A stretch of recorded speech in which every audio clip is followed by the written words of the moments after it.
And on that note, it is a difficult battle because the altruist view is highly financed, is highly protected, it's enforced by states, it's enforced by religion, and therefore it's enforced by the culture, right?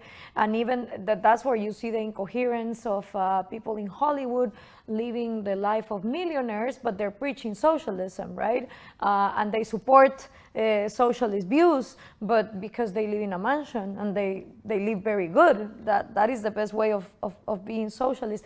And no one ever asks why are these contradictions.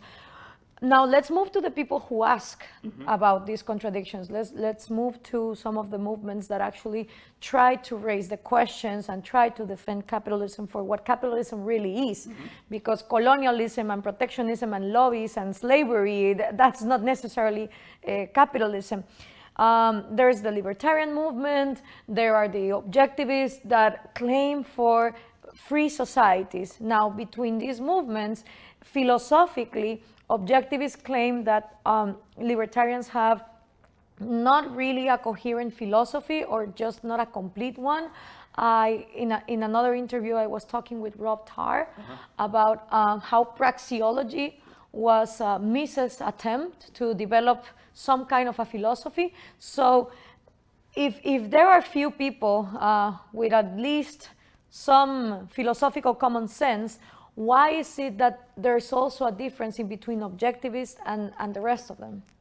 I think to answer that, or to get some things that are relevant to answering that, we need to step back a little bit and go to the classical liberals.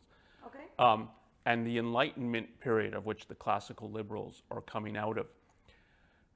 The Enlightenment has many, many virtues. So I think it's on the right track philosophically. It's pro-reason and pro-science. It's pro the natural world.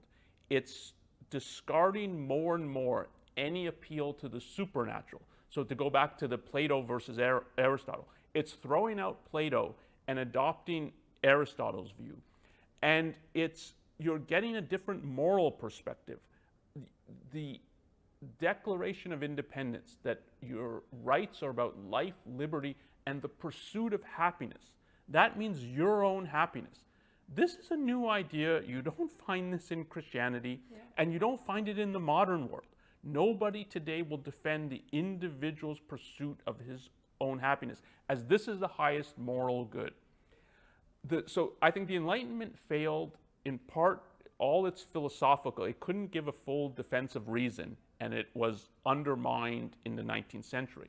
But if we look just at the moral perspective, the question was, is someone going to give a defense, a philosophical defense and account of why the pursuit of happiness is morally right? Why is this the proper moral goal? And thinkers like Locke and like Jefferson, I think that it is the right goal, but they don't have a real explanation, account, or defense of it. And what you see with the classical liberals into the 19th century is they abandon this moral perspective.